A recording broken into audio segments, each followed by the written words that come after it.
उनको एडमिट किया। लेकिन मेरा सवाल जो मैं रिपीट करूंगा, मेरे अभी कोलीग ने कहा कि हर हॉस्पिटल के अंदर कोरोना की टेस्टिंग क्यों नहीं हो रही है? क्यों सुबह सिंध के अंदर सिंध के रहने वाले लोगों को धक्के खाने पड़ रहे हैं? क्या यहाँ पे हर शख्स को ये बात मालूम है कि उसने कोविड का टेस्ट कहाँ से करवाना है? नहीं मालूम है। क्या आपने ऐसी एडवर्टाइजमेंट की है? क्या आपने कोई ऐसी कैंपेन का चलाई है? लोगों को मालूम ही नहीं है। लोग दर बदर फिर रहे हैं, एक दूसरे से पूछ रहे हैं कि भाई कोविड का टेस्ट कहाँ से कराना है, कोविड का टेस्ट कौन से हॉस्पिटल से कराना है। ये नाजायज़ है। आप सिंध के लोगों के साथ बिलावल जरदारी जुल्म कर रहे हैं। सिंध के लोग आपसे 2023 में सवाल करेंगे और आपको वही सबक सिखाएंगे जो पिछले दिनों लाड़काना के इलेक्शंस में आपको सबक सिखाए। मेरी बात याद रखना।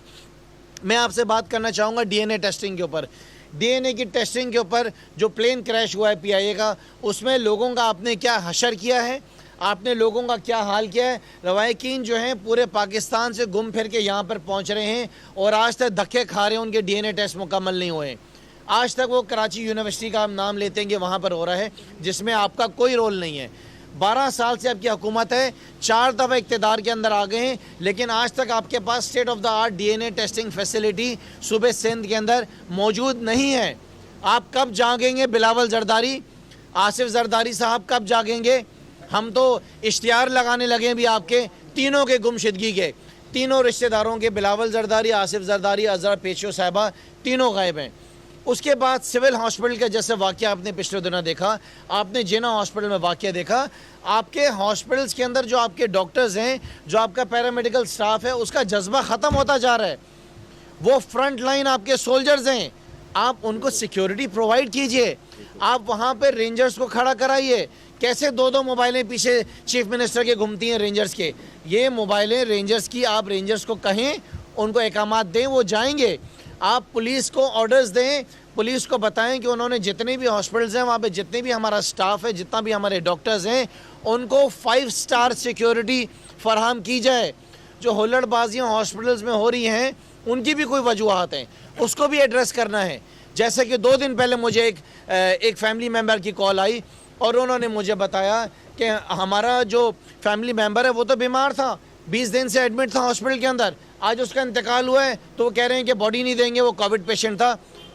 ये एक्सेप्टेबल नहीं है किसी भी हाल के अंदर, हमें नॉट एट एनी कॉस्ट। उसके साथ साथ N95 मास्क जो हैं वो क्यों नहीं दिए जा रहे हैं? वो हॉस्पिटल्स में क्यों नहीं अवेलेबल हैं? हज़ारों की तादाद में ऐसे लोग हैं जिन्होंने आज जो हैं वो N95 मास्क इंपोर्ट किए हुए हैं क्योंकि आप फेल हो गए। आप ख़रीदें उनसे। ये वाले मास्क पाकिस्तान तहरीक इंसाफ ने जब तकसीम करने शुरू किए थे, जब वुहान के अंदर जो है ये केस आया था सबसे पहला, हमने तो उस वक्त अपनी कैंपेन चलाई थी जब हमने जिना हॉस्पिटल, सिविल हॉस्पिटल और अब्बासी शहीद हॉस्पिटल के बाहर हमने बैठकर हज़ारों की तादाद में ये मास्क बांटे थे तहरीक इंसाफ कराची में। लेकिन आप नहीं बांट रहे हैं। हॉस्पिटल की सिक्योरिटी का मैं रिपीट कर रहा हूँ कि हॉस्पिटल को सिक्योरिटी दी जाए। उसके साथ साथ शहर के अंदर सिंध हुकूमत पाकिस्तान पीपल्स पार्टी की नालायकी की वजह से तलत भाई, हज़ारों लोग ऐसे हैं जिन्होंने हॉस्पिटल्स कायम किए थे, ट्रस्ट बेस्ड हॉस्पिटल थे जिनको NGOs चलाते थे। क्योंकि मुल्क के अंदर हालात ऐसे हैं, वो NGOs उनको सपोर्ट नहीं कर पा रही हैं, वो ट्रस्ट उनको सपोर्ट नहीं कर पा रहे हैं। जो हॉस्पिटल ट्रस्ट से चल रहे थे, आज उनके माली हालात बहुत ज़्यादा ख़राब हैं।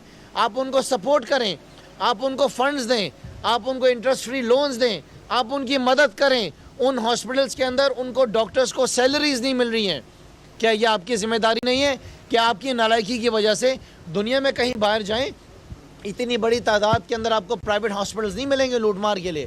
लेकिन चूंकि आप फेल हुए हैं सेहत के निज़ाम में, आपके जो रिश्तेदार लगे हुए हैं वो नाकाम हुए हैं, उन वजूहत के बिना पे आज शहर के अंदर बल्कि सूबे भर के अंदर बहुत बड़ी तादाद जो है ऐसे हॉस्पिटल्स की हैं जो ट्रस्ट की बुनियाद पे NGOs चला रहे हैं।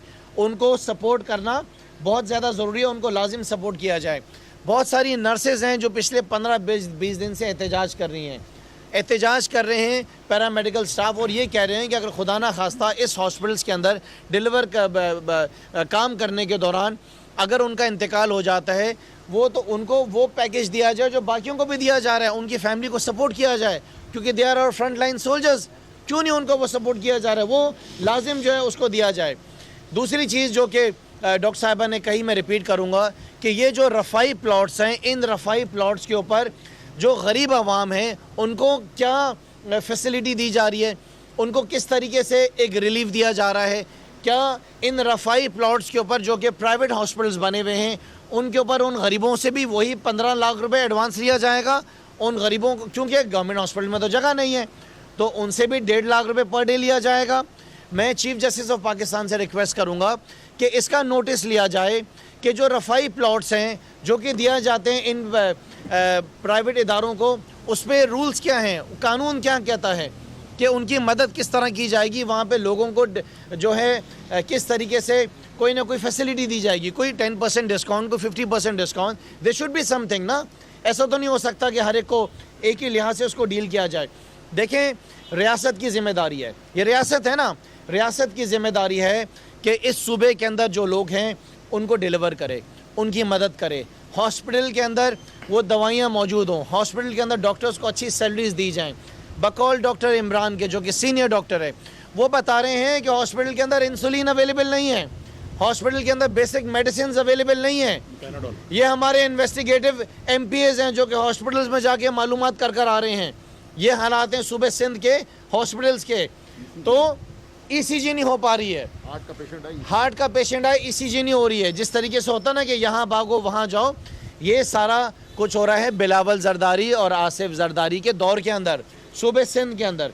मेरा ये सवाल है कि क्या कुरान के ऊपर हाथ रख के पीपल्स पार्टी के मिनिस्टर्स, इनके लीडरान हाथ रख के कह सकते हैं कि खुदा ना खास्ता अल्लाह ना करे अगर इनको कोविड हो तो ये ओझा के अंदर जाएंगे? हमारे एक दोस्त रिपोर्टर, क्या नाम है उनका, हमीद सोमरो साहब, उनका क्या हशर हुआ है, जिस हॉस्पिटल में हमीद सोमरा था उस हॉस्पिटल में आसिफ जरदारी खुदा ना खास्ता कोरोना हो जाए तो वहाँ जाएंगे, बिलावल जरदारी वहाँ पे जाएंगे, अजरा पेशो साहबा क्या वहाँ पे जाके एडमिट होंगी? क्या खुदा ना खास्ता इनके किसी मेंबर को अल्लाह ना करे अगर कोविड हो जाता है तो क्या ये उन आइसोलेशन सेंटर्स में जाएंगे? मैं आवाम से गुजारिश कर रहा हूँ कि हम अपना ख्याल रखें। सिंध हुकूमत के पास कुछ भी नहीं है देने को, हॉस्पिटल्स में ताले लग गए हैं, अभी बंद हो गए, जगह नहीं है, अगर जाएंगे तो वहाँ पे वैसे ही मरेंगे, बचने का कोई चांस नहीं है। जितनी एहतियात कर सकते हैं, हम MPS के भी टेस्ट हुए हैं, अल्हम्दुलिल्लाह, अल्लाह का बड़ा करम है, हम सब नेगेटिव आए हैं, अल्लाह का बड़ा करम है, लेकिन हमने अपनी मेहनत ख़त्म नहीं की। पूरे रमज़ान के अंदर आप लोगों के लिए आवाज़ उठाते रहे। मैं मशकूर हूँ सारी मीडिया का सीनियर जर्नलिस्ट जो यहाँ बैठे हुए कि आप लोग आए, कैमरा मैन आए, लेकिन हम रुके नहीं, आवाम के लिए आवाज़ उठाते रहे, इनको एक्सपोज करते रहे कि क्या कर रहे हैं ये लोग, किस तरीके से सूबे के अंदर करप्शन हो रही है, किस तरीके से इस सूबे के अंदर लूटमार हो रही है, ये सब बताना हमारा काम था। हमने इनसे कहा कि आइसोलेशन सेंटर्स आपके होने चाहिए डिस्ट्रिक्ट वाइज। जिस वक्त कोविड कम था, इन्होंने डिस्ट्रिक्ट वाइज आइसोलेशन सेंटर्स नहीं बनाए। एक आइसोलेशन सेंटर मैंने कहा डिस्ट्रिक्ट वाइज बनाओ, नहीं बनाए। आज हम इनसे डिमांड कर रहे हैं कि आपके जो आइसोलेशन सेंटर्स हैं वो यूनियन काउंसिल वाइज होने चाहिए, क्योंकि तादाद बढ़ रही है कोविड की, तो आप इसको यूनियन काउंसिल वाइज बनाएं। आज अगर यूनियन काउंसिल वाइज आप डिमांड कबूल नहीं करते तो कल हम वार्ड वाइज डिमांड कर रहे होंगे, वो भी आप नहीं करेंगे। आपकी सेहत पे क्या फ़र्क पड़ता है? सन कोटा पे आए हुए मिनिस्टर्स लाइन लगी हुई है, एडवाइजर्स लगी हुई है, आपका क्या जाता है? जाता तो हमारा है, ये हमारा मुल्क है, हमारा सूबा, हमारा शहर है, आपका क्या है? आप तो जाएंगे दुबई में, अमेरिका में, कनाडा में, जहाँ पे आपकी जायदादें, वहाँ पे जाके आपने अपना गुजर बसर करना है। उसके साथ साथ मैं आपसे ये सवाल करना चाहूँगा कि हालात बेहतरी की तरफ आएंगे कब? फिर लॉकडाउन की आवाज़ें आ रही हैं कि लॉकडाउन करने जा रहे हैं। ख़बरदार कर रहा हूँ मैं आप लोगों को कि लॉकडाउन की तरफ नहीं जाइएगा। ख़बरदार कर रहा हूँ आपको कि ये आवाम आपके गिरबानों तक आएगी। ख़बरदार कर रहा हूँ कि ये आपके दफ्तरों के बाहर आके आवाम खड़ी होगी अगर आप लॉकडाउन को मजबूत और सख्त करेंगे। जी, तहरीक इंसाफ के रहनुमा कराची में खुर्रम शेर जमान न्यूज़ कॉन्फ्रेंस कर रहे थे। उनका कहना था कि कोरोना